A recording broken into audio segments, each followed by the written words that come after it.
Hello everyone. आज जो मैं चैप्टर डिस्कस कर रहा हूं that chapter is transfer of property act 1882। अब ये चैप्टर है ना, एक्चुअल में अगर मैं बोलूं तो बहुत इंटरेस्टिंग है, बट एक छोटा सा प्रॉब्लम यह है कि ये चैप्टर के अंदर बहुत ज्यादा कंसेप्ट्स है। मतलब हर एक सेक्शन के ऊपर एकदम डिटेल कंसेप्ट्स है और हर एक सेक्शन टोटली नया होगा। मतलब जनरली क्या होता है, आप कोई नॉर्मल एक्ट पढ़ते हो ना, तो आपने एक सेक्शन पढ़ा, बाद में उसके बाद कनेक्टेड टॉपिक आता है दूसरा, फिर उसके बाद कनेक्टेड टॉपिक आता है तीसरा। तो एक जनरल चीजें मेरे को एक बार समझ गई कि हाँ ये ऐसा है, तो उसका इंटरप्रिटेशन मेरे लिए डिफिकल्ट नहीं होता है नॉर्मल एक्ट के अंदर, ठीक है। लेकिन ये एक्ट ऐसा नहीं है, ये एक्ट बहुत यूनिक है। इसमें हर एक सेक्शन के अंदर, हर एक सेक्शन के अंदर सब नई नई चीज मिलेगी आपको। सेक्शन 13 कुछ अलग बोलेगा, सेक्शन 19 कुछ अलग ही बोलेगा, जिसका कुछ कनेक्शन आपको जल्दी से मिलेगा भी नहीं। हाँ, लेकिन जब आप पूरा चैप्टर पढ़ लोगे ना, तो आपको ऐसा लगेगा कि हाँ एक्चुअल में चीजें थोड़ी थोड़ी कहीं ना कुछ कनेक्टेड है, बट नॉर्मल सिचुएशन में आपको वो कभी समझेगा भी नहीं। मतलब चैप्टर बहुत टेक्निकल वर्डिंग्स वाला है, ठीक है। एक वर्डिंग इधर उधर किया तो उसके मीनिंग बहुत चेंज हो जाते हैं, और एग्जाम पॉइंट ऑफ व्यू से बहुत इंपॉर्टेंट चैप्टर है, ठीक है। तो चलो स्टार्ट करते हैं हम लोग ट्रांसफर ऑफ प्रॉपर्टी एक्ट 1882। देखो सबसे पहले हम लोग जाते हैं इंट्रोडक्शन पार्ट पे। सो इंट्रोडक्शन में देखो क्या लिखा है, सिंपल चीज लिखी है कि कब एक्ट आया था, 1 जुलाई 1882 को। मतलब ऑलमोस्ट मोर देन 130 इयर्स हो चुके हैं एक्ट को। बहुत पुराना एक्ट है, बट आज भी एफिशिएंटली ये एक्ट को अप्लाई किया जाता है, यूज किया जाता है। नो डाउट कुछ सिनारियोज के हिसाब से मतलब चेंजेस अमेंडमेंट्स आए हैं, बराबर, बट फिर भी एक्ट एज इट इज बहुत प्रॉपर तरीके से आज भी इंप्लीमेंट होता है, बराबर। अब ये एक्ट कहाँ एप्लीकेबल है? सो ये एक्ट एप्लीकेबल है एंटायर इंडिया में, पूरे के पूरे इंडिया में ये एक्ट एप्लीकेबल है, बराबर। And the most important part is the third point. Third point क्या बोलता है कि ये जो एक्ट है ना, ये एक्ट खाली कौन सी प्रॉपर्टी को कवर अप करेगा? ये खाली कवर अप करेगा इमूवेबल प्रॉपर्टीज को, और कोई भी चीज यहां पे कवर अप नहीं की जाती है, बराबर। अभी यहां पे आपको एक चीज थोड़ा मैं और अच्छे से इन डिटेल बता दूं कि देखो हम लोग ने एक्ट का नाम क्या पढ़ा? Transfer of property act. क्या पढ़ा हम लोग ने? Transfer of property act. Property का मतलब क्या होता है? Property can be movable also, property can be immovable also, बराबर। यहां पे एक्ट में देखो क्या चीज है, खाली इमूवेबल प्रॉपर्टी। सो देखो दो चीज मैं आपको एक बहुत अच्छे से सिंप्लीफाई कर देता हूं। प्रॉपर्टी जनरली मूवेबल होती है या इमूवेबल होती है। If I am talking about movable property, तो मूवेबल प्रॉपर्टी के लिए कौन सा एक्ट यूज होता है? सोगा, that is sale of goods act. लेकिन जब मैं बात करता हूं इमूवेबल प्रॉपर्टी की, तो इमूवेबल प्रॉपर्टी मतलब कौन सा? ट्रांसफर ऑफ प्रॉपर्टी एक्ट, टोपा, जिसको शॉर्ट फॉर्म में बोला जाता है। तो दो चीजें सिंपल कर दी मैंने, क्या? मूवेबल प्रॉपर्टी सोगा, इमूवेबल प्रॉपर्टी टोपा। तो अगर सपोज तुम लोग कभी भी कुछ भी मूवेबल चीज की बात करते हो, मूवेबल गुड्स के बारे में बात करते हो, मूवेबल प्रॉपर्टी के बारे में बात करते हो, तो एक चीज बहुत सिंपल है कि आपको कौन सा एक्ट रेफर करना पड़ेगा? आपको सोगा रेफर करना पड़ेगा। लेकिन जब आप कोई इमूवेबल प्रॉपर्टी की बात करते हो, उससे रिलेटेड कुछ रूल्स रेगुलेशंस पढ़ने की ट्राई कर रहे हो या कुछ इंटरप्रिटेशन कर रहे हो, तो आपको कौन सा एक्ट आपको यूज करना पड़ेगा? यू हैव टू यूज टोपा, that is transfer of property act, बराबर। तो यहां पे जब मैं आगे अभी जैसे मैं चैप्टर स्टार्ट करूंगा, मैं कहीं पे भी वर्ड बोलूंगा ना प्रॉपर्टी, दिमाग में एक चीज हमेशा रखना, प्रॉपर्टी मैंने बोला ये चैप्टर के अंदर, it means I am talking about immovable property, I am not talking about any movable property, बराबर, ठीक है। चलो आगे देखते हैं। नेक्स्ट आता है हमारा सेक्शन 3 इंटरप्रिटेशन क्लॉज। अब सेक्शन 3 इंटरप्रिटेशन क्लॉज क्या होता है? तो सेक्शन 3 में है ना बहुत सारे ऐसे टर्मिनोलॉजी है जो हम लोग को पता होनी चाहिए, क्योंकि टर्मिनोलॉजी के बेस पे मैं अगर चैप्टर पढ़ूंगा ना, तो चैप्टर मेरे लिए थोड़ा इजी हो जाएगा। तो देखो कौन से टर्मिनोलॉजी आपको थोड़ा ध्यान देके पढ़ना है। इमूवेबल प्रॉपर्टी का मतलब क्या होता है, दूसरा आता है मूवेबल प्रॉपर्टी का मतलब क्या होता है, तीसरा आता है what is the meaning of land, benefit arise out of the land, attach to earth, ठीक है, एक्शनेबल क्लेम, इंस्ट्रूमेंट। ये सारे टर्मिनोलॉजी को पहले पढ़ना पड़ेगा। अभी आपको ऐसा लगता रहेगा लैंड में क्या डेफिनेशन होगा, लेकिन लैंड का डेफिनेशन भी आप देखोगे ना तो वो तो सोचो कितना इन डेप्थ इन लोग ने डेफिनेशन बनाया, वो जब हम लोग स्टार्ट करेंगे ना तो आपको समझेगा। ठीक है, तो यहाँ पे पहले तो हम लोग इतने सारे टर्मिनोलॉजी है वो पहले हम लोग को अच्छे से पढ़ने हैं, then we will move for the actual sections and actual chapters. पहले तो हम लोग को खाली टर्मिनोलॉजी समझनी है सेक्शन 3 के हिसाब से। ठीक है, चलो सबसे पहले देखते हैं हम लोग मूवेबल एंड इमूवेबल प्रॉपर्टी क्या होता है। अभी देखो एक सिंपल सा क्वेश्चन आता है, जब भी आप कोई भी पर्सन को पूछोगे ना कि what is the meaning of movable and immovable property, तो लोग बहुत सिंपल लैंग्वेज में पता है क्या आंसर देते हैं कि मूवेबल का मतलब होता है which can move from one place to another, immovable means which can not move from one place to another. ठीक है, सिंपल चीज हो गई। मूवेबल मतलब क्या बोल दिया मैंने, जो एक जगह से दूसरी जगह में उठा के उसको लेके जा सकता हूं, मूवेबल प्रॉपर्टी। अगर मैं बात करता हूं इमूवेबल प्रॉपर्टी मतलब जिसको मैं एक जगह से उठा के दूसरी जगह उसको मैं नहीं लेके जा सकता, इमूवेबल प्रॉपर्टी। बराबर है। देखो ये जो भी डेफिनेशन आप नॉर्मल लोग नॉर्मल सर्कमस्टांसेस में जब बोलते हैं, नॉर्मल टर्मिनोलॉजी में, डे टू डे लाइफ में यही मीनिंग निकलता है, और मीनिंग गलत भी नहीं है, लेकिन इतना मीनिंग इनफ नहीं है। ठीक है, इसमें और अच्छे से इन डेप्थ डेफिनेशन बनाया गया है ये पर्टिकुलर एक्ट के अंदर कि एग्जैक्टली इमूवेबल क्या होता है और एग्जैक्टली मूवेबल क्या होता है। बराबर, तो एक बार हम लोग इन डेप्थ डेफिनेशन पढ़ेंगे ना तो आपको समझ जाएगा कि मूवेबल और इमूवेबल क्या मीनिंग निकलता है, जो नॉर्मल मीनिंग से थोड़ा अलग है मतलब वही उसके ही बोलते ना बेसिस पे है, बट फिर भी थोड़ा इन डेप्थ बनाया गया है। डेफिनेटली लॉ है ना तो इन डेप्थ तो थोड़ा बनाना पड़ेगा। तो चलो देखते हैं कि सबसे पहले इमूवेबल प्रॉपर्टी का मतलब क्या होता है। सो देखो, immovable property means which can not move from one place to another. ये नॉर्मल है कि एक ऐसा प्रॉपर्टी जो एक जगह से दूसरी जगह पे शिफ्ट नहीं हो सकता है, उसको मैं क्या बोलता हूं, उसको मैं इमूवेबल प्रॉपर्टी बोलता हूं। यहां तक कुछ गलत भी नहीं है, लेकिन आगे क्या लिखा है, and it is attached to earth और परमानेंटली फिक्स्ड। देखो एग्जांपल्स है ये। अटैच टू अर्थ मतलब क्या लिखा है, अटैच टू अर्थ मतलब ये अर्थ है, ये लैंड है, उसके साथ अटैच है, जॉइंट किया हुआ है उसको मैंने, अटैच टू अर्थ। और परमानेंटली फिक्स मतलब एक ऐसा स्ट्रक्चर बना दिया है मैंने कि वो परमानेंट मैंने फिक्स कर दिया। जैसे आप कोई बिल्डिंग देखते हो तो बिल्डिंग में कैसा, जब बिल्डिंग कंस्ट्रक्शन स्टार्ट होता है तो पहले प्रॉपर नीचे बेस बनाए जाते हैं, पिलर्स लगाए जाते हैं, रॉड्स लगाए जाते हैं।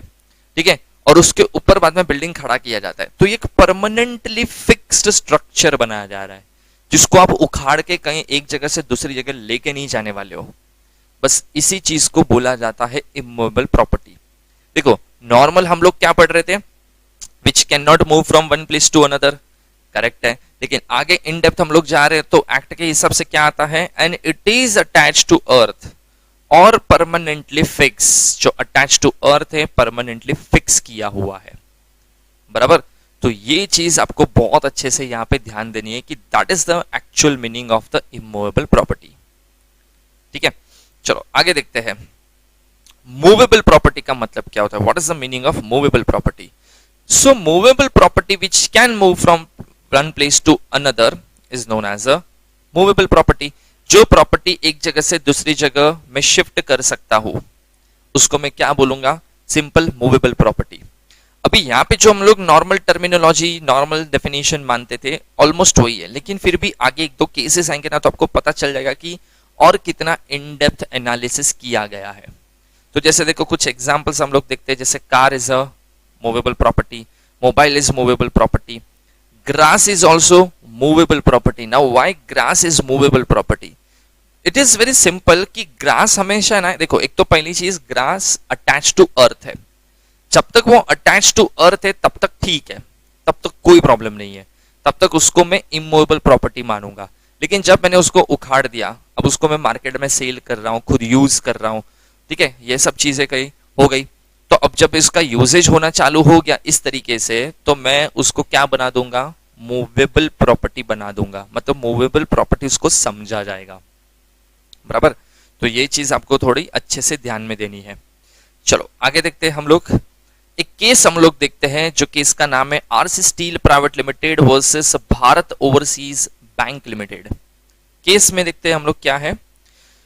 यहाँ पे एक कोर्ट ने जजमेंट दिया था जिसमें क्या बोला था, immovable property means permanent, fix, not liable to be removed and the property must be attached to immovable property permanently. देखो, इमूवेबल प्रॉपर्टी का मतलब क्या बोला है, जो परमानेंट है, कहीं पे उसका कंस्ट्रक्शन परमानेंटली किया हुआ है, फिक्स किया हुआ है, और जिसको मैं निकाल नहीं सकता हूं, लिखा है ना not liable to be removed, जिसको मैं निकाल नहीं सकता हूं, and property must be attached to immovable property permanently. Land क्या है, इमूवेबल प्रॉपर्टी, तो उसके ऊपर अटैच अगर कोई प्रॉपर्टी है, परमानेंटली फिक्स किया हुआ है, मतलब परमानेंटली फिक्स की हुई प्रॉपर्टी जो एक फिक्स इमूवेबल प्रॉपर्टी के साथ अटैच की गई है, उसको इमूवेबल प्रॉपर्टी माना जाएगा। बिल्डिंग, बिल्डिंग कहां पे खड़ा किया मैंने, लैंड के ऊपर। लैंड क्या है, इमूवेबल प्रॉपर्टी, उसके ऊपर परमानेंटली फिक्स करके मैंने अगर कोई कंस्ट्रक्शन कर दिया, ठीक है, तो वो भी क्या बन गया, मेरा इमूवेबल प्रॉपर्टी। बराबर। ये जजमेंट एक कोर्ट में दिया गया था, कौन से केस में, RC steel private limited versus Bharat overseas bank limited. ठीक है, चलो आगे देखते हैं। नेक्स्ट आता है डेफिनेशन ऑफ लैंड। अभी आपको ऐसा लगता रहेगा लैंड का डेफिनेशन क्या पढ़ने का, एक ओपन लैंड होगा या लैंड है उसमें पढ़ने का क्या, नहीं, इसकी भी इन डेप्थ एनालिसिस करके डेफिनेशन को क्रिएट किया गया है। सो हम लोग देखते हैं, लैंड इंक्लूड्स फॉलोइंग एलिमेंट्स। बराबर, सरफेस फर्स्ट आता है उसमें, surface of the earth. Surface of the earth का मतलब देखो क्या होता है, अभी मैं आपको एक एक चीज यहां पे बताता हूं कि हर एक पॉइंट का मतलब क्या होता है। समझो ये लैंड है, बराबर, तो ये सरफेस ऑफ द अर्थ हो गया, बराबर, तो इसको मैं क्या बोलेगा, ये लैंड है। दूसरा आता है air space above the surface. अभी ये ऊपर आप जो लैंड पे खड़े हो तो उसके ऊपर का जो एयर स्पेस है दैट इज ऑल्सो लैंड, बराबर, उसको भी पार्ट ऑफ लैंड माना जाता है।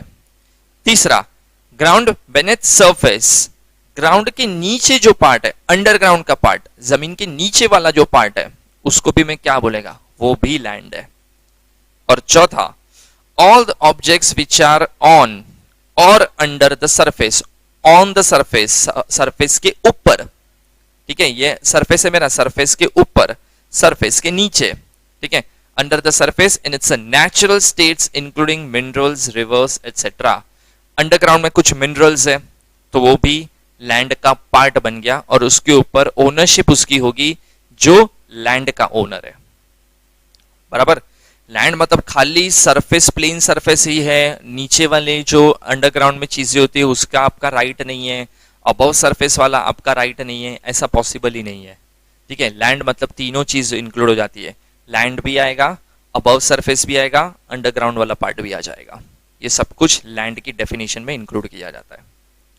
ठीक है, चलो आगे देखते हैं, benefit arise out of land. अब लैंड का तो डेफिनेशन मैंने पढ़ लिया, अभी हम लोग देखते हैं कि benefit arise out of land क्या होता है। मतलब जो बेनिफिट आपको लैंड से मिलता है उसको मैं benefit arise out of land बोलता हूं। क्या बोला मैंने, जो बेनिफिट मुझे लैंड से मिलता है वो सब मेरे लिए arise out, benefit arise out of land हो गया। ठीक है, जैसे देखो, every benefit arising out of immovable property and every interest in such property is also regarded as immovable property। देखो क्या डेफिनेशन लिखा है, every benefit arising out of immovable property, हर वो बेनिफिट जो आपको immovable property से मिल रहा है, and every interest in such property is also regarded as immovable property, और जो भी बेनिफिट, इंटरेस्ट, क्लेम, प्रिविलेज जो मुझे वो लैंड की वजह से मुझे मिलता है या वो लैंड की वजह से मेरे हाथ में वो राइट आ जाता है, तो वो भी इमूवेबल प्रॉपर्टी है। ठीक है, और उसको तुम लोग benefit arise out of land बोल सकते हो। It includes hereditary allowance, then right of way. Right of way जैसे देखो ये पिक्चर में आपको लेफ्ट साइड के कॉर्नर पे दिख रहा है, जाने का रास्ता है, बराबर, ये भी आपका एक बेनिफिट ही है ना। अगर वो रास्ता नहीं होता तो आप आते कैसे, जाते कैसे अपनी प्रॉपर्टी के अंदर, तो भी एक टाइप का बेनिफिट है जो आपको लैंड की वजह से मिला है। देन राइट ऑफ लाइट, ये भी आपका एक राइट है, देन राइट ऑफ फिशरीज, अगर आपकी प्रॉपर्टी के अंदर कोई रिवर आ गया, कोई पॉन्ड आ गया, तो उसमें आपका राइट ऑफ फिशरीज भी आ जाता है, that is benefit arise out of land. Right to take minerals, जो अंडरग्राउंड आपको मिनरल्स मिल रहे हैं, आप उसको निकाल के उसको बेचोगे तो वो भी आपका benefit arise out of land हो गया। राइट ऑफ रेंट, आप प्रॉपर्टी रेंट पे दोगे, लीज पे दोगे, तो डेफिनेटली उससे भी आपको एक इनकम जनरेट होती है, तो वो भी क्या है, मेरा benefit arise out of land है। बराबर, ठीक है, ओके। सो देखो, ये इतने टॉपिक्स यहाँ पे कवर किए जाते हैं, मतलब इतनी सारी चीजें कवर की जाती है benefit arise out of land के अंदर। बराबर, खाली आप ऐसा सोचोगे कि हाँ लैंड में से जो मेरे को कल्टीवेशन करके पैसा मिलेगा, या जो भी ऐसा बेसिक चीज है, बेसिक चीज नहीं, यहाँ पे थोड़ी इन डेप्थ आपको मैंने चीज बताई कि क्या क्या आपका बेनिफिट बन सकता है अराइज आउट ऑफ लैंड में। ठीक है, चलो नेक्स्ट देखते हैं अटैच टू अर्थ का डेफिनेशन। अभी अटैच टू अर्थ क्या होता है? सो देखो, it means rooted in the earth, जिसके रूट अंदर तक गए, समझो ये सरफेस ऑफ द लैंड है, जिसके रूट अंदर तक गए हैं, जैसे ट्रीज, ट्रीज में आपने देखा रहेगा रूट अंदर तक होते हैं, that is rooted in the earth, तो वो अटैच टू अर्थ है। ठीक है, दूसरा आता है एम्बेडेड इन द अर्थ, मतलब डाला गया है, इम्प्लांट किया गया है लैंड के अंदर, उसको रूटेड नहीं बोलूंगा, रूटेड नेचुरली ग्रो करता है बिलो सरफेस। बराबर, एम्बेडेड इन द अर्थ का मतलब होता है एक ह्यूमन एफर्ट से उसको डाला गया है, उसको इम्प्लांट किया गया है, उसको बोला जाता है एम्बेडेड इन द अर्थ। ठीक है, जिसको मैं बोलूंगा इन केस ऑफ बिल्डिंग ये होता है। देखो सब में और है, मतलब ये भी हो सकता है या ये भी हो सकता है। और attached to what is so embedded for the permanent beneficial enjoyment of that to which it is attached। Embedded मतलब आपने इम्प्लांट किया अंदर, और वो इंटेंशन से किया कि ये परमानेंट एंजॉयमेंट के लिए इसको मैं यूज करूंगा। ठीक है, जैसे कोई फैक्ट्री के कोई मशीन्स है, आपने एम्बेडेड कर दिया अर्थ में, इम्प्लांट कर दिया अर्थ के अंदर, अभी आप उसको हटाने का सोच भी नहीं रहे हो, आपको हटाना ही नहीं है, आपको उससे परमानेंट बेनिफिट गेन करना है, तो वो भी क्या हो गया, अटैच टू अर्थ हो गया। बराबर, ये सारी चीजें तीनों में से कुछ भी बोलो, ये सब कुछ अटैच टू अर्थ माना जाता है। ठीक है, चलो नेक्स्ट देखते हैं हम लोग एक्शनेबल क्लेम। अभी देखो, एक्शनेबल क्लेम के पहले हम लोग डेफिनेशन पढ़ते हैं। डेफिनेशन ना बहुत लीगल लैंग्वेज वाली डेफिनेशन है। देखो, it means a claim to any डेब्ट other than a debt secured by mortgage of immovable property or by hypothecation or pledge of movable property or to any beneficial interest in movable property not in possession of either actual or constructive of the claimant, which the civil code recognizes as affording grounds for relief, whether such debt or beneficial interest be existence, accruing, conditional or contingent। मतलब जब आपका कोई claim होता है किसी से पैसा recover करने का, बराबर, और जो आपको क्लेम नहीं मिला तो आप उसकी प्रॉपर्टी के ऊपर जाके क्लेम करोगे for the recovery of your डेब्ट, रिकवरी ऑफ योर मनी। ठीक है, जिसकी वजह से एक डिस्प्यूट क्रिएट हो गया, सामने वाला बोलेगा मैं ओनर हूं इसका, मैं बोलूंगा तू ओनर था, अब मैं हूं। क्यों मैं हूं? क्योंकि मेरा पैसा अटका है, तो मेरे को रिकवरी के लिए प्रॉपर्टी मेरा होगा, तो वो भी क्या हो गया, डिस्प्यूट क्रिएट हो गया, उसको बोला जाता है एक्शनेबल क्लेम। ठीक है, चलो आगे देखते हैं हम लोग instrument. So what is the meaning of instrument? It means a non testamentary instrument. अभी देखो, नॉन टेस्टामेंट्री इंस्ट्रूमेंट में क्या लिखा है, other than will and parties are alive. देखो दो वर्ड होते हैं यहाँ पे, एक होता है टेस्टामेंट्री इंस्ट्रूमेंट और एक होता है non testamentary instrument. Non testamentary instrument का मतलब होता है जब दो पार्टी कोई ट्रांजैक्शन करता है, इमूवेबल प्रॉपर्टी एक दूसरे को ट्रांसफर करता है, तो दोनों पार्टी अलाइव है at the time of transaction, और दोनों अपनी विश के साथ, विलिंगनेस के साथ वो ट्रांजैक्शन को कर रहे हैं। That is known as a non testamentary instrument. मैंने किसी को प्रॉपर्टी सेल किया, बायर सेलर दोनों पार्टी जिंदा है, नॉन टेस्टामेंट्री इंस्ट्रूमेंट, मतलब उसमें जो ट्रांसफर करने के लिए प्रॉपर्टी के पेपर्स बनाए होंगे, सेल डीड, परचेज डीड बोल दो, बराबर, वो कौन सा बोलो उसको मैं, नॉन टेस्टामेंट्री इंस्ट्रूमेंट। मैंने किसी को बैंक में जाके मेरी प्रॉपर्टी मॉर्गेज की और मैंने बैंक से लोन ले लिया, ठीक है, तो ऑब्वियसली मॉर्गेज और मॉर्गेज दो पार्टीज क्रिएट हो गई यहाँ पे।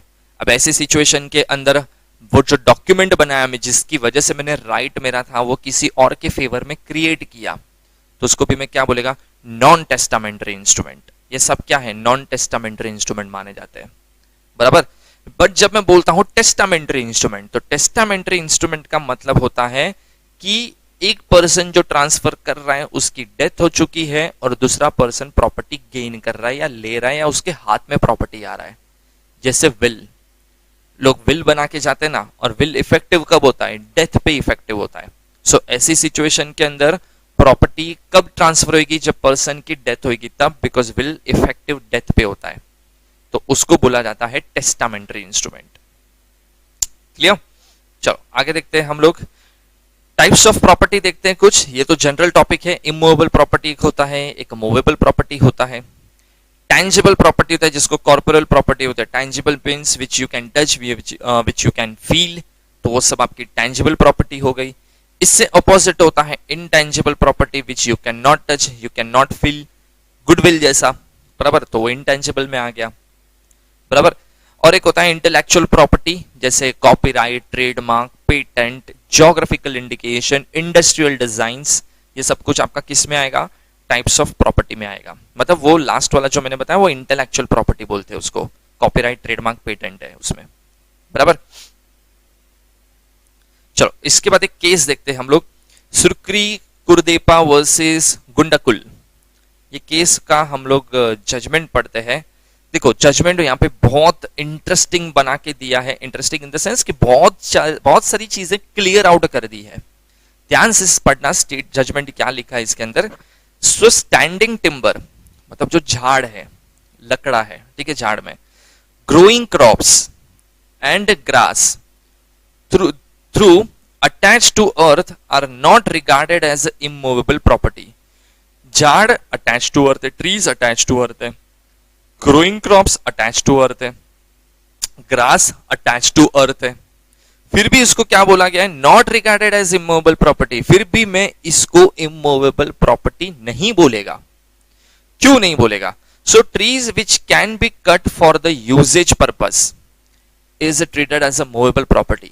जो चीज को आप कट करके उसको यूज कर सकते हो, बराबर, मतलब कट करने के बाद उसका यूजेज होता है, तो वो झाड़, वो क्रॉप्स, वो ग्रास जिसका आप यूजेज कर रहे हो कट करने के बाद, वो सारे के सारे क्या बन गए, वो मूवेबल प्रॉपर्टी बन गए, बराबर।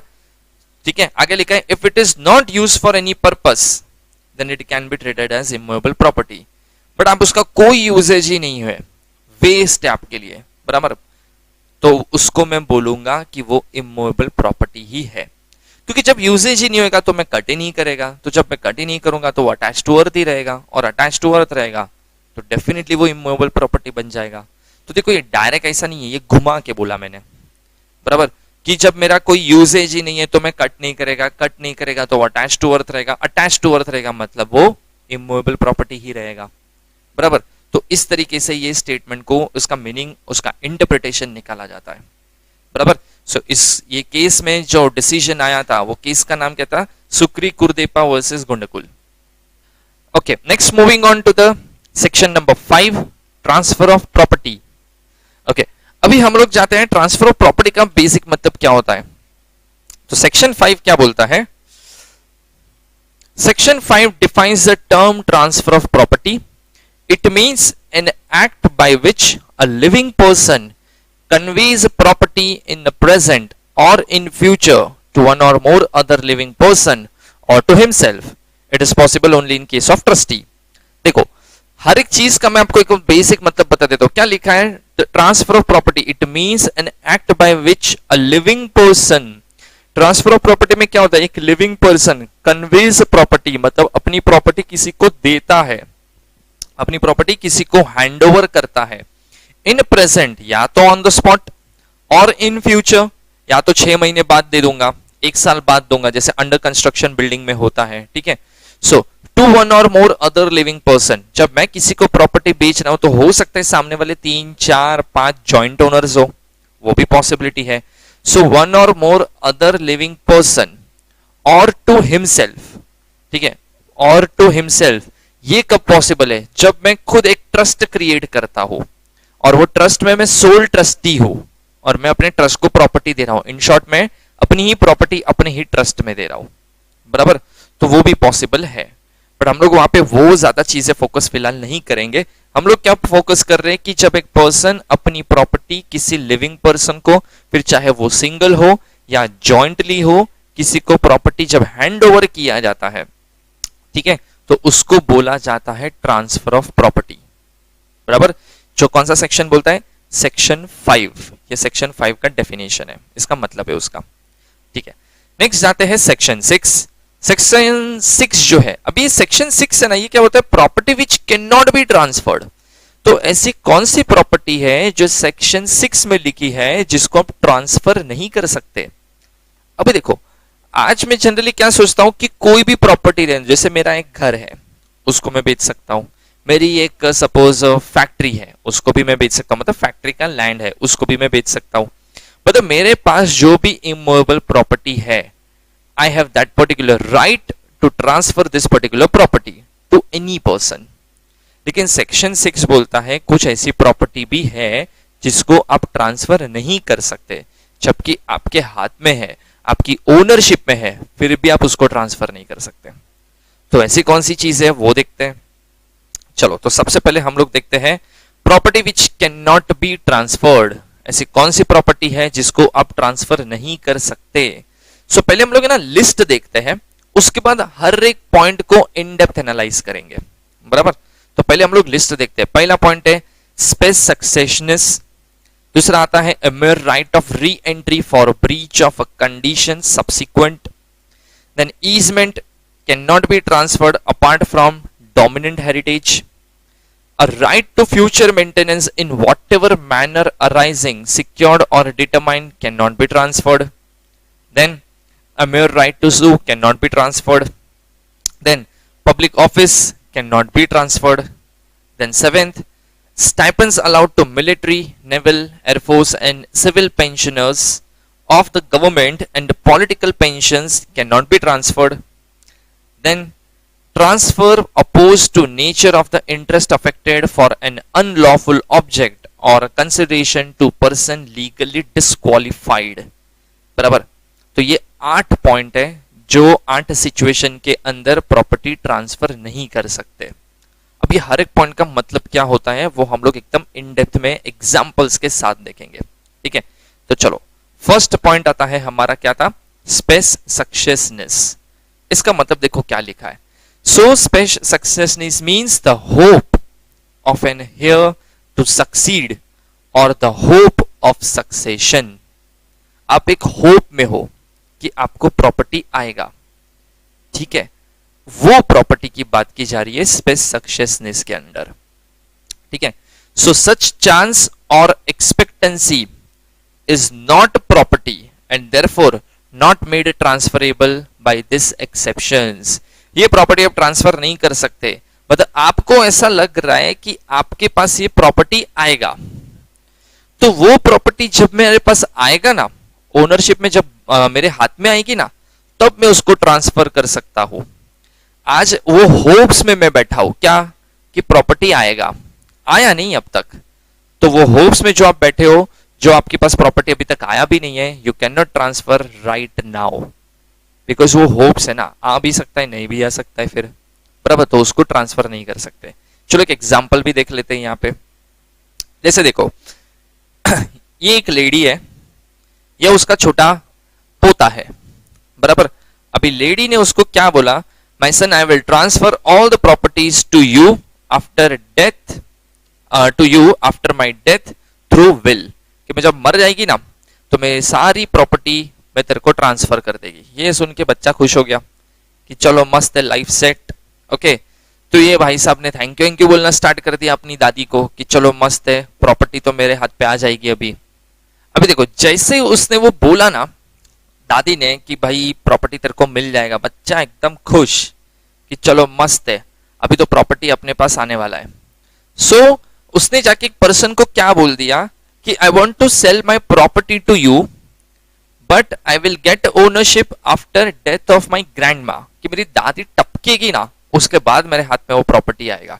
बट दादी ने मेरे को बोल दिया है कि प्रॉपर्टी में तेरे को ही देके जाएगी, मतलब उसको आज प्रेजेंटली ये चीज पता चल गई है कि प्रॉपर्टी आएगा, एक होप क्रिएट हो चुका है कि आएगा। कब आएगा नहीं पता, क्यों? क्योंकि वो किस पे डिपेंड करता है, वो दादी की ग्रैंडमा की डेथ के बाद उसको मिलने वाला है। ठीक है, तो ये बंदा क्या बोलता है, so would you like to purchase now, तो सामने वाला देखो उसको क्या बोलता है, you can not sell because for sale you don't have ownership. Sale के लिए ओनरशिप होना चाहिए हाथ में, जो तेरे हाथ में तो है ही नहीं। सेल के लिए ओनरशिप चाहिए, ठीक है। So you just have a present right of future ownership. तेरे पास आज एक खाली राइट है, तेरे पास आज एक खाली होप है कि प्रॉपर्टी तेरे हाथ में फ्यूचर में आएगी, तो उसको तू अभी बेच नहीं सकता है। तो आप बेच कब सकते हो? फ्यूचर में, जब एक्चुअल में आपके हाथ में ओनरशिप आएगा तब आप वो प्रॉपर्टी को बेच सकते हो, ठीक है। तो सेम जैसे अगर मेरे दादा मेरे को ऐसा बोल देते कि मैं तेरे को प्रॉपर्टी दे दूंगा, 5 करोड़ का बंगलो तेरे नाम पे कर दूंगा, तो ये कंफर्म है कि दादा ने बोल दिया है, बट अभी तक तो बोला ही है ना, आया किधर है? तो आज वो प्रॉपर्टी जो 5 करोड़ का बंगलो में किसी को जाके बेच नहीं सकता हूं।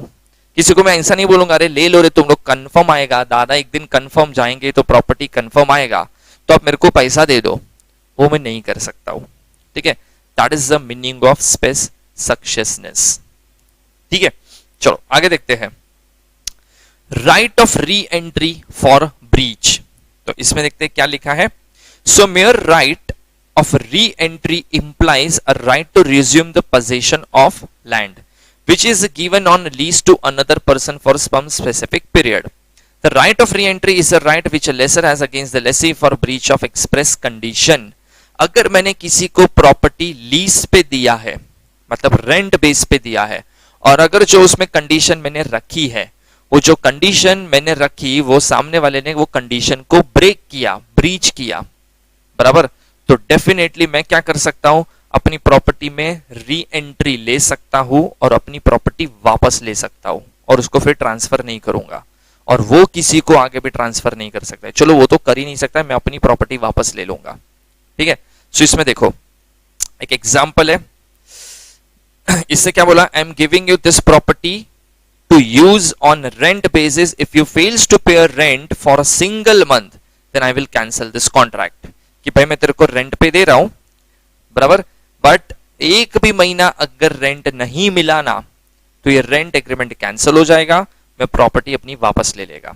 सामने वाली लड़की बोलती है ओके नो इश्यूज, कोई प्रॉब्लम नहीं है, लेकिन अगर समझो इन फ्यूचर अगर वो पे नहीं कर पाई तो ये पर्सन अपनी प्रॉपर्टी वापस ले सकता है और ट्रांसफर करने से डिनाई कर सकता है कि अभी मैं ट्रांसफर नहीं करेगा, ठीक है, क्योंकि मैंने जो कंडीशन बोला था वो तो आपने ब्रेक किया।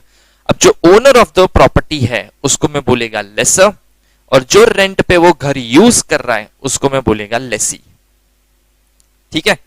चलो नेक्स्ट देखते हैं, easement right can not be transferred. Easement right मतलब एक राइट जो आपको खाली एक प्रिविलेज के नाम पे, एक बेनिफिट के नाम पे दिया गया है, वो आप किसी को राइट दे नहीं सकते, ठीक है। जैसे देखो, an easement also exists for the benefit of the land over another and it continues to exist so long the said land remains in existence. Easement right authorizes the person to beneficial enjoyment of the land. जब मुझे कोई right beneficial मतलब sorry जब कोई मुझे right easement के नाम पे दिया गया ना, तो मुझे खाली राइट टू एंजॉय दिया गया है कि ठीक है आप इतना राइट आप प्रॉपर्टी को लेके यूज कर सकते हो, इससे ज्यादा आपका ये पर्टिकुलर राइट प्रॉपर्टी के अंदर कोई राइट नहीं है, बराबर। तो जो राइट मुझे एक मेहरबानी पे मिला है, जो राइट मुझे एक प्रिविलेज के नाम पे दिया है कि बस इतना ही राइट है, इससे ज्यादा कुछ भी नहीं है आपके हाथ पे, वो राइट मैं किसी को दे नहीं सकता हूं, क्योंकि ऑलरेडी मुझे किसी ने वो राइट, मुझको जब वो राइट दिया तो वो किसी ने मुझे ग्रांट किया है। तो अगर मुझे किसी को वो राइट देना है तो जिसने मुझे ग्रांट किया है उसका परमिशन लगता है, ठीक है। देखिए एक एग्जाम्पल देखते हैं, एक एग्जाम्पल देता हूं, और अगर फिर भी अगर आपको डाउट है तो मैं और एक एग्जाम्पल दूंगा जो एक्चुअल में मैं जहां पे रहता हूं ना उधर वो सिनारियो है, तो मुझे हम लोग को पता है कि मतलब ईजमेंट वाला राइट होता क्या है बेसिकली। जैसे देखो ये एक प्रॉपर्टी है, जिम्मी की प्रॉपर्टी, ठीक है, ये उसका रास्ता है जो आगे डेड एंड बनता है, और उसके बाद आता है एक और पर्सन की प्रॉपर्टी जिसका नाम है सनीज प्रॉपर्टी, ठीक है। देखो दो प्रॉपर्टी है, बराबर। अभी मैं ऐसा बोल सकता हूं कि ये जो प्रॉपर्टी में इतना पोर्शन जो आपको दिख रहा है ना ब्रैकेट में, ये प्रॉपर्टी का ओनर कौन है? जिम्मी है, बराबर। मतलब वो घर का तो ओनर है ही, प्लस ये जो रास्ता है ना इतना जो आपको ब्रैकेट में दिख रहा है, वो रास्ता किसका है? वो जिम्मी का प्रॉपर्टी है। अब एक सिंपल सी सिचुएशन है कि if I want to move to Sunny's property, then मुझे कहां से पास ऑन होके जाना पड़ेगा? ये जिम्मी की प्रॉपर्टी से ही पास ऑन होके जाना पड़ेगा। उसके बिना मैं सनी की प्रॉपर्टी में एंट्री नहीं कर सकता। मतलब सनी को जब अपने घर पे ही जाना है, अपने ही घर पे जाना है, तो उसको जिम्मी की प्रॉपर्टी में से ही पास ऑन होके जाना पड़ेगा, because there is no other way. अब अगर समझो जिम्मी ने ये प्रॉपर्टी की तो ओनरशिप क्लेम कर दी है, जो ब्रैकेट में आपको दिख रहा है कि ये प्रॉपर्टी तो मेरा है। अब सनी उसको क्या बोलेगा कि देख भाई तू प्रॉपर्टी रख, तेरा ये ब्रैकेट वाला जो प्रॉपर्टी है वो तू रख, कोई प्रॉब्लम नहीं है, बट मुझे राइट तो दे कि मैं यहां से ट्रैवल कर सकूं, क्योंकि अगर मैं इधर से जाएगा ही नहीं तो मैं घर पे कैसे पहुंचेगा? There is no other way. Road end हो जाता है, ये एक ही रास्ता है, बैक साइड में कोई एंट्री नहीं है, तो मैं घर पे कैसे जाएगा? तो जिम्मी ने बोला क्या ठीक है चलो एक काम करते हैं, सुन भाई सनी, मैं तेरे को एक राइट देता हूं, just right to move from this particular way, बराबर। तू ये रास्ता यूज कर सकता है अपने घर पे जाने के लिए। तो कौन सा राइट दिया? ईजमेंट वाला राइट दिया, ठीक है। एक राइट दिया, कौन सा राइट? ईजमेंट राइट, कि आप मेरा प्रॉपर्टी यूज कर सकते हो, मेरे प्रॉपर्टी में से जा सकते हो, इतना मैं परमिशन आपको ग्रांट करता हूं, इससे ज्यादा कुछ नहीं करने का। ये रोड पे कभी क्लेम नहीं करने का, ये मेरी ओनरशिप है, देखो मैं सालों से यूज कर रहा है, वो तो मैं तेरे को बोल रहा हूं इसके लिए तू यूज कर पाएगा, अदरवाइज वो भी नहीं मिलेगा। यहाँ पे गाड़ी पार्किंग ये वो कुछ भी नहीं करने का, बराबर। तो ये सब क्या है? मतलब जो सनी को राइट मिल रहे हैं वो ईजमेंट राइट मिल रहे हैं, एक राइट दिया गया है for the enjoyment of the property, बराबर। इससे ज्यादा जिमी की प्रॉपर्टी जो ब्रैकेट वाला आपको जो रोड का क्लेम दिख रहा है, उसमें सनी कभी भी क्लेम नहीं कर सकता है, ठीक है। तो जो सनी का प्रॉपर्टी है, सॉरी जो जिमी का प्रॉपर्टी है, उसमें जो ब्रैकेट आपको दिख रहा है वो जिमी की प्रॉपर्टी है। सनी उसको यूज कर सकता है, लेकिन वो किसी को ट्रांसफर नहीं कर सकता, वो किसी को बेनिफिट के लिए वो दे नहीं सकता, क्योंकि वो उसका है ही नहीं, वो खाली उसको यूज कर रहा है। देखो सेम सिनारियो है ना, मैं जहां पे रहता हूं ना वैसा है। मेरा जो बिल्डिंग है ना, वो बिल्डिंग के बाहर एक रोड है, और रोड के बाजू में भी और एक बिल्डिंग, मतलब मेरे गेट के बाजू में और एक बिल्डिंग है। अब वो कैसा है, वो जो बिल्डिंग है ना उनका पूरा लैंड वो बिल्डर का है, तो वो जो रोड है ना जो मेरे बिल्डिंग में आता है, मतलब हम लोग दोनों का कॉमन रोड है, तो जो कॉमन रोड है ना उसके ऊपर जो बाजू वाला बिल्डिंग है ना मेरा, उसका राइट है वो रोड के ऊपर, उनकी ओनरशिप है उधर, बराबर। अब जब उनकी ओनरशिप है तो हम लोग जब जाते हैं अपने बिल्डिंग में तो वो रोड से ही जाएंगे। तो हमारी सोसाइटी ने इनसे राइट मांगा है कि हम लोग को अपने घर में जाने के लिए आप ये रोड की यूजेज का परमिशन दे दो, खाली आने जाने के लिए यूज होएगा और कुछ भी नहीं करेंगे हम लोग, बराबर। तो वो सोसाइटी वालों ने हम लोग को एक ईजमेंट राइट दे दिया है कि ठीक है, बाजू वाली सोसाइटी में कॉमन रोड होने की वजह से आप ये राइट यूज कर सकते हो, हम लोग को कोई प्रॉब्लम नहीं है। लेकिन उस सोसाइटी वालों ने हम लोग को बोल के रखा है खाली आने जाने के लिए यूज करने का, इसको डैमेज नहीं करने का, मेंटेन करने में हेल्प करने का।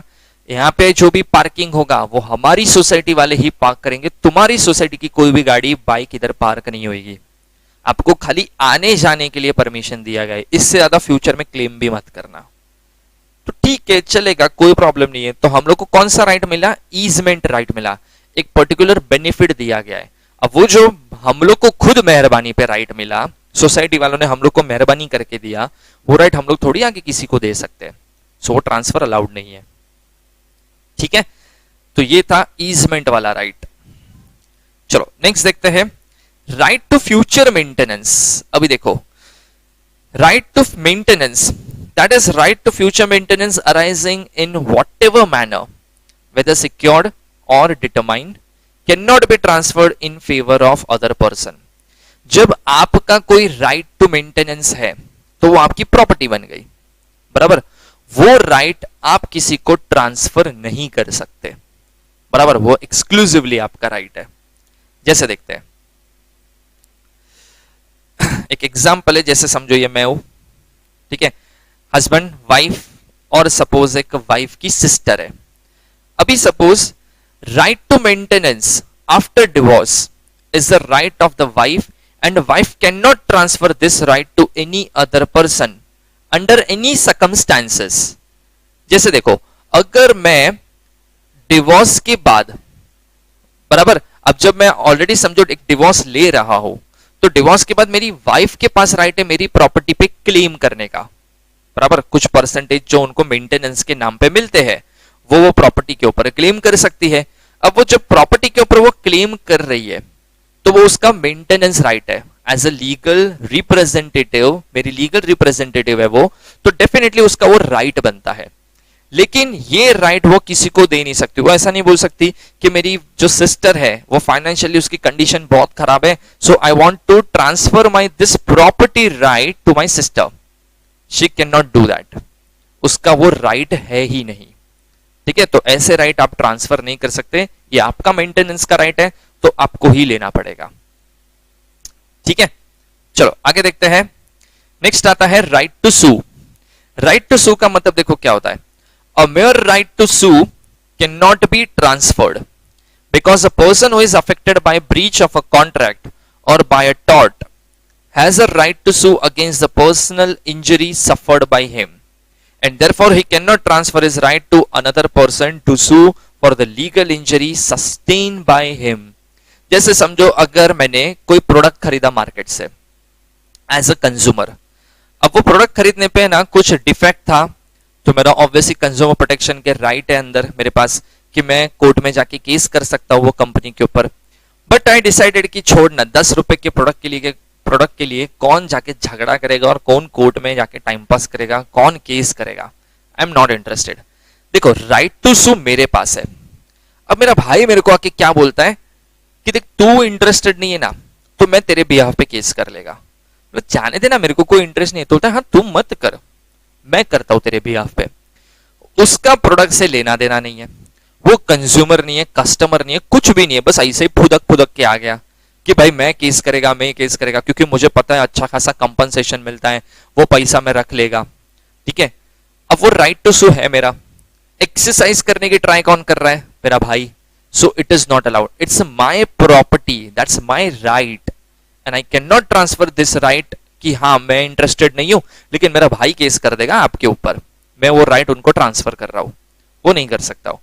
लीगल राइट मेरा अफेक्ट हुआ है तो केस भी मैं ही कर सकता हूं, लीगल एक्शन मैं ही ले सकता हूं। जब किसी का लीगल राइट अफेक्ट होता है ना, तो वो राइट को एक्सरसाइज करने का, एक्शन लेने का राइट भी, प्रिविलेज भी वो पर्सन के पास ही होता है जिसके साथ रॉन्गफुल एक्ट हुआ है, जिसका लीगल राइट अफेक्ट हुआ है, उसके बिहाफ पे और कोई नहीं कर सकता है। ठीक है, चलो आगे देखते हैं। Public office. So public office का मतलब देखो क्या होता है। अ पब्लिक ऑफिस और the salary of a public servant is not alienable whether it becomes payable before और after, it can not be transferred. मैं मेरी सैलरी इसको दे दो, मेरे को खुद नहीं चाहिए, मेरे पास तो बहुत पैसा है, ये मेरा प्रॉपर्टी है, ये मैं किसी को ट्रांसफर नहीं कर सकता हूं। कौन सी सिचुएशन में? When you are holding public office. ठीक है, in the public interest of the public, policy, public office और salary of a public servant should not be alienable, मतलब it is not transferable. Alienable का मतलब होता है transferable, तो वो ट्रांसफरेबल नहीं होता है। आप लेके किसी को बांट दो, वो आपकी चॉइस है, लेकिन आप डायरेक्टली उसको दो, मेरे को नहीं चाहिए, वो आप नहीं कर सकते। ठीक है, then stipend to military, navy and air force. So stipend allowed to military, naval, air force and civil pensioners of the government and political pensions cannot be transferred. Medals, rewards also cannot be transferred. ये सब चीजें आप transfer नहीं कर सकते। जो military में आपको स्टाइपेंड मिलता है, आपको जो मिलिट्री में अवार्ड्स दिए जा रहे हैं, मेडल्स मिलते हैं, ये सब आप किसी को ट्रांसफर नहीं कर सकते। ये आपका है और आपको ही रखना है। मेरे को दे दो, बाद में मैं इसको दे देगा, वो आप किसी को नहीं दे सकते। वो आपको, जैसे अवार्ड आपके ब्रेवरी के ऊपर, आपके एक्सीलेंस सर्विस के ऊपर, एक्स्ट्राऑर्डिनरी परफॉर्मेंस के ऊपर आपको दिया गया है, तो आप थोड़ी किसी को दे दोगे। जैसा अगर सपोज मुझे कोई पर्टिकुलर चीज के अंदर गिनीज वर्ल्ड का अवार्ड मिला, तो मैं अवार्ड अपना किसी को और को दे दूं कि नहीं मुझे नहीं चाहिए, आप इसको दे दो, वो आप किसी को ट्रांसफर नहीं कर सकते। आपने जो अचीवमेंट किया है, आपने जो एक्स्ट्राऑर्डिनरी परफॉर्म किया है, वो उसने थोड़ी ना किया है, तो उसको कौन से बेस पे दे रहे हो आप, बराबर। भले आपके हिसाब से वो एक्स्ट्राऑर्डिनरी है, आपसे भी बेस्ट है, लेकिन जो दे रहा है उनको नहीं लगाना तो बस हो गया। ठीक है, चलो आगे देखते हैं। Oppose to the nature of interest, so when a property is dedicated to the religious purpose or to the public, such property cannot be transferred because such transfer is opposed to the nature of the interest affected thereby. जैसे देखो काफी लोग होते हैं ना, जैसे मंदिर में पुजारी होते हैं, चर्च में फादर होते हैं, देन मस्जिद में मॉस्क में मौलाना होते हैं। तो इनको जब भी कोई भी प्रॉपर्टी रहने के लिए मिलता है, जैसे आप देखोगे ना काफी सारे बड़े बड़े मॉस्क, बड़े बड़े टेम्पल्स अपने मंदिर के पुजारी को लिए, उनके लिए या मौलानास के लिए उनको प्रॉपर्टी दिए जाते हैं कि आप ये प्रॉपर्टी यूज कर सकते हो, बराबर। ये प्रॉपर्टी आप किसी और को दे नहीं सकते, वो आपका एक पर्टिकुलर डेजिग्नेशन है वो मंदिर के अंदर, मॉस्क के अंदर, चर्च के अंदर, तो इसके लिए आपको दिया गया है। तो वो जहां पे भी आपको वो पर्टिकुलर पोजीशन पे रिलीजियस पर्पस के लिए आपको जो भी प्रिविलेज ग्रांट किए जा रहे हैं, जो भी बेनिफिट आपको दिए जा रहे हैं, वो आप किसी और को दे नहीं सकते, वो अलाउड नहीं है। ठीक है, तो ये सब चीजें आपको पॉइंट्स याद रखने हैं कि ये सारी वो प्रॉपर्टीज हैं जो आप किसी को भी हैंड ओवर नहीं कर सकते, आप विलिंगली करना भी चाहो तो भी नहीं कर सकते, वो परमिसिबल नहीं है वो। ठीक है, next moving on to section number 7। Section 7 क्या बोलता है? Person competent to transfer. अभी ये सेक्शन में ये चीज डिफाइन की जाती है कि कौन पर्सन है जो प्रॉपर्टी लीगली ट्रांसफर किया जाता है, जो ट्रांसफर करने के लिए एलिजिबल माना जाता है। तो वो देखते हैं हम लोग। सो सेक्शन 7 में आता है person competent to transfer. So every person competent to contract and entitled to transfer property or authorized to dispose of a transferable property not his own is competent to transfer such property either wholly or in part and either absolutely or conditionally in the circumstances to the extent and in the manner allowed and prescribed by any law for the time being in force। देखो, every person competent to contract, तो जो person contract act के हिसाब से competent है वो सब person property transfer कर सकते हैं। सो डिस्क्वालिफाइड बाय लॉ ट्रांसफर नहीं कर सकता, अनसाउंड माइंड ट्रांसफर नहीं कर सकता, ठीक है, माइनर ट्रांसफर नहीं कर सकता, इंसॉल्वेंट ट्रांसफर नहीं कर सकता। तो ये सब पर्सन इनकॉम्पिटेंट है, तो इनको ट्रांसफर करने का अलाउंस नहीं है। इसको छोड़ के जो भी पर्सन कॉम्पिटेंट है, ठीक है, वो सारे के सारे एंटाइटल है, एलिजिबल है प्रॉपर्टी को ट्रांसफर करने के लिए। प्लस ये तो देखना ही है, इसके साथ ये भी देखना है कि वो पर्सन के पास प्रॉपर अथॉरिटी भी है वो प्रॉपर्टी को ट्रांसफर करने के लिए। मैं कॉम्पिटेंट पर्सन हूं लेकिन मेरे पास प्रॉपर अथॉरिटी होनी चाहिए। अथॉरिटी मतलब या तो मैं खुद ओनर ऑफ द प्रॉपर्टी भी होना चाहिए, या तो फिर अगर मैं ओनर ऑफ द प्रॉपर्टी नहीं है तो मेरे पास प्रॉपर पावर है वो प्रॉपर्टी बेचने के लिए। मतलब ओनर कोई और है लेकिन पावर मुझे दिया है कि भाई तुम मेरे बिहाफ पे प्रॉपर्टी बेच दे। तो मतलब वो क्या किया गया है, मुझे पावर ऑफ अटॉर्नी के थ्रू पावर ग्रांट किया गया है कि आप प्रॉपर्टी बेचो, कोई प्रॉब्लम नहीं है। तो मैं ऑथोराइज्ड हूं तो भी चलेगा। फिर चाहे वो पूरी की पूरी प्रॉपर्टी बेचने के लिए बोला गया हो या कुछ पार्ट ऑफ द प्रॉपर्टी बेचने के लिए बोला गया हो, जितना आपको अथॉरिटी दिया गया है आप उतनी प्रॉपर्टी ट्रांसफर कर सकते हो। ठीक है, तो ये होता है कॉम्पिटेंट पर्सन, बराबर। जो पर्सन ओनर नहीं है वो पर्सन ट्रांसफर नहीं कर सकता। जो पर्सन के पास अभी राइट नहीं है, होप है एक राइट आने वाला है, वो प्रॉपर्टी ट्रांसफर नहीं कर सकता। जो प्रॉपर्टी रेंट में प्रॉपर्टी यूज कर रहा है वो प्रॉपर्टी ट्रांसफर नहीं कर सकता। जिसका विल में नाम लिख चुके हैं, बराबर, लेकिन विल होता है इफेक्टिव कब? डेथ पे। और जिसने विल लिखा है वो अब तक मरा नहीं है, तो विल में मेरा नाम है लेकिन अब तक प्रॉपर्टी आया नहीं है क्योंकि वो इफेक्टिव डेथ पे होने वाला है, मैं प्रॉपर्टी ट्रांसफर नहीं कर सकता, बराबर। मैं बोलते ना सपोज प्रॉपर ऑथोराइज्ड पर्सन नहीं हूं, मुझे एक प्रॉपर्टी बेचने बोला है लेकिन मैं दूसरी भी बेचने की ट्राई कर रहा हूं, तो वो दूसरी वाली प्रॉपर्टी मैं ट्रांसफर नहीं कर सकता। ये सारी टर्म्स एंड कंडीशन आपको देखने पड़ेंगे तो ही आप वो प्रॉपर्टी ट्रांसफर कर सकते हो और आप एलिजिबल हो वो प्रॉपर्टी ट्रांसफर करने के लिए। ठीक है, आगे देखते हैं section 8 operation of transfer. So operation of transfer क्या बोलता है? So unless a different intention is expressed or necessarily implied, a transfer of property passes forthwith to the transferee all the interest which the transferor is then capable of passing in the property and in the legal incidents thereof. Operation of transfer का मतलब देखो क्या होता है। अगर मेरा एक 2 BHK का घर है, अगर वो मैं किसी को बेच रहा हूं, तो देखो क्या लिखा है, unless a different intention is express, अगर कोई अलग इंटेंशन एक्सप्रेस किया है तो उस तरीके से होगा, नहीं तो क्या होगा, तो नहीं तो मैंने जब किसी को मेरा घर 2 BHK जो है वो मैंने किसी को अगर ट्रांसफर किया, तो 2 BHK जो भी प्रॉपर्टी है, तो बेडरूम, हॉल, किचन, वॉशरूम, सब कुछ मुझे ट्रांसफर करना पड़ेगा, ऐसे ही जैसे मैंने ओनरशिप ली थी, एज इट इज सारे के सारे राइट्स प्रॉपर्टी के मैं उसको ट्रांसफर कर देगा।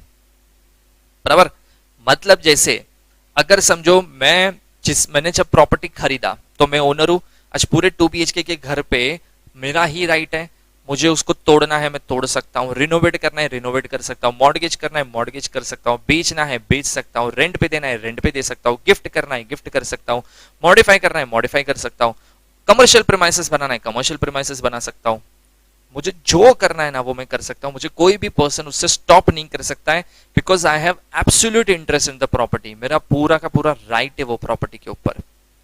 तो जब मैं किसी को ट्रांसफर कर सकता हूं, जब ट्रांसफर करता हूं, ऑपरेशन ऑफ ट्रांसफर करता हूं, तो जिसको भी मैंने बेचा ना प्रॉपर्टी, देखो बेचने की बात कर रहा हूं, लीज की बात नहीं कर रहा हूं, मैं बेचने की बात कर रहा हूं, तो जब मैं किसी को प्रॉपर्टी बेचता हूं, तो जो राइट मेरे पास थे, मैंने इतने सारे राइट्स आपको काउंट करवाए, वो सारे के सारे राइट्स मैं उसको दे दूंगा। तो अगर सपोज जैसे उसको वो राइट मतलब मैंने दी है, प्रॉपर्टी उसको मैंने ट्रांसफर की, अभी उसके पास भी right to modify, right to sell, right to mortgage, right to gift, right to reconstruction, सब आ गया। तो जो राइट मेरे पास थे A to Z राइट्स, वो सारे के सारे राइट्स उसके पास चले गए। लिखा है लेकिन unless a different intention is express, अगर कुछ और इंटेंशन मैंने एक्सप्रेस किया है तो उस तरीके की ट्रीटमेंट होगी, अदरवाइज नॉर्मल सर्कमस्टेंसेस में ये ट्रीटमेंट होती है उसकी। बराबर, ऑब्वियसली आप ऐसा तो प्रॉपर्टी किसी को ट्रांसफर नहीं करोगे ना कि मैं मेरा 2 BHK में 2 बेडरूम, हॉल, किचन तेरे को दे रहा है, लेकिन वॉशरूम तो मैं ही आके यूज करेगा, ऐसे थोड़ी ना मैं कभी किसी को ट्रांसफर करने वाला हूं। या मैं उसको ऐसा बोलूंगा कि मैं तेरे को घर तो दे रहा हूं लेकिन तू उसको मॉर्गेज नहीं करेगा, वो मेरे को पूछ के करने का, तो इसको मॉडिफाई नहीं करेगा, वो मुझे पूछ के ही करेगा, वो सब चीजें मैं नहीं कर सकता हूं। एक बार प्रॉपर्टी हाथ से गया, आपने उसको ट्रांसफर किया, तो सामने वाले के पास जो बायर है उसके पास E to Z सारे के सारे राइट्स आ जाएंगे, फिर आप कुछ नहीं कर सकते। बराबर, और ना आप अपने पास कोई राइट को रिटेन करके रख सकते हो। हाँ, unless a different intention is express तो ठीक है, बट अदरवाइज नहीं कर सकते। ठीक है, चलो आगे देखते हैं। हाँ, एक इंपॉर्टेंट, बहुत इंपॉर्टेंट केस था इसके अंदर, ठीक है, वो भी आपको एक पता होना चाहिए कि इसका इंटरप्रिटेशन कुछ लोग अलग लेवल पे लेके जाते हैं। तो देखो क्या लिखा है, Katihar jute mills limited versus Calcutta match works India limited case में क्वेश्चन ये है, land of the building can be automatically transferred in case of sale of building. ये बिल्डिंग खड़ा है, ये लैंड है, अगर मैं बिल्डिंग बेच रहा हूं तो क्या लैंड भी ऑटोमेटिकली बिक गया? क्योंकि हो सकता है बिल्डिंग किसी और का, लैंड किसी और का हो सकता है ना, वो तो बराबर। तो इसके ऊपर कोर्ट ने जजमेंट दिया था। अब देखो कुछ लोग क्या बोलते हैं कि ऑब्वियसली अटैच टू अर्थ, तो बिल्डिंग बेचा मतलब लैंड भी जाएगा ही ना। अरे लेकिन लैंड किसी और का है, उसको आप कैसे बेच सकते हो? बराबर, तो देखो कोर्ट ने जजमेंट क्या सुनाया। Court stated that a sale of building without any specific reference to the land whereon it stands cannot necessarily convey the land along with it. Building अलग है, लैंड अलग है। बिल्डिंग बेच रहे हो तो लैंड साथ में बिकता है, ऐसा नहीं होता है। बराबर, दोनों चीजें अलग है। लेकिन हाँ, अगर कुछ रेफरेंस में ऐसा लिखा है, ठीक है, अगर समझो दोनों एक ही है और ये लिखा है कि along with this property, along with this building we are attaching land also, तो ठीक है, तो आप साथ में बेच दो, कोई प्रॉब्लम नहीं है। बट जब डिफरेंट ओनरशिप होती है तो ये स्टेटमेंट बहुत काम आता है। अदरवाइज मेरा लैंड है, बिल्डिंग किसी और का है, बिल्डर का बिल्डिंग है, उसने अपने बिल्डिंग को बेच दिया तो मेरा लैंड भी चला गया, मेरे करोड़ों की लैंड की जो वैल्यू है वो तो मेरे हाथ में तो कुछ नहीं आएगा फिर, बराबर। इसके लिए जजमेंट बहुत जरूरी, जजमेंट इंपॉर्टेंट जजमेंट माना जाता है, ठीक है। चलो नेक्स्ट टॉपिक देखते हैं, section 9, oral transfer. What is the meaning of oral transfer? कि मैं क्या प्रॉपर्टी किसी को ओरली ट्रांसफर कर दूं। जनरली क्या करते हैं हम लोग, प्रॉपर्टी जब किसी को बेचते हैं ना, ट्रांसफर करते हैं ना, तो रिटर्न एग्रीमेंट बनाते हैं, रिटर्न कॉन्ट्रैक्ट बनता है, उस पर दोनों पार्टी साइन करते हैं, सब डिटेल्स लिखते हैं, फिर उसका रजिस्ट्रेशन कराते हैं, तब जाके वो प्रॉपर्टी ट्रांसफर होती है। बट अगर मैं किसी को ऐसे ही ओरली कि हाँ ये मेरी प्रॉपर्टी तू रख ले, मेरे को नहीं चाहिए, पैसा दे दे, खत्म हो गया transaction, that is oral transfer. ये कर सकते हैं क्या? सो देखो सेक्शन 9 ओरल ट्रांसफर में, oral transfer of property is allowed only in following cases. कुछ केसेस है वहां पे ही ओरल ट्रांसफर अलाउड है, बाकी नहीं अलाउड है। तो कौन से? फर्स्ट, जब आप प्रॉपर्टी मॉर्गेज करते हो तो उसकी वैल्यू 100 रुपए से कम है तो, ठीक है, mortgage where the principal money secured is less than ₹100, ठीक है। सेकेंड, अगर मैं सेल कर रहा हूं कोई इमूवेबल प्रॉपर्टी का जिसकी वैल्यू 100 रुपए से कम है तो आप ओरल ट्रांसफर कर सकते हो। अगर मैं किसी को लीज पे, रेंट बेस पे इमूवेबल प्रॉपर्टी दे रहा हूं जिसमें ड्यूरेशन 12 महीने से कम, मतलब 1 साल से कम है, तो ओरल ट्रांसफर कर सकता हूं। Exchange of immovable property where the value of the property is less than 100, किसी के साथ प्रॉपर्टी एक्सचेंज कर रहा हूं, तू तेरा बंगलो मेरे को दे दे, मेरा बंगलो तू रख ले, एक्सचेंज किया, कर सकता हूं। बट ओरल ट्रांसफर के लिए प्रॉपर्टी की वैल्यू, दोनों की प्रॉपर्टी की वैल्यू 100 रुपए से कम होनी चाहिए। देन गिफ्ट अगर दे रहा हूं किसी को मूवेबल प्रॉपर्टी तो वो ओरल ट्रांसफर से चल जाता है, बराबर। तो ये सारी चीजें आप ओरल ट्रांसफर इसको बोलोगे, और ये ओरल ट्रांसफर ये 5 सिनारियो के अंदर अलाउड है। इंपॉर्टेंट है मॉनिटरी वैल्यू, वो वैल्यू आपको ध्यान में रखनी है। गिफ्ट में देखो वैल्यू नहीं लिखी है, तो मूवेबल प्रॉपर्टी तो वो चल जाता है ओरल ट्रांसफर, ठीक है।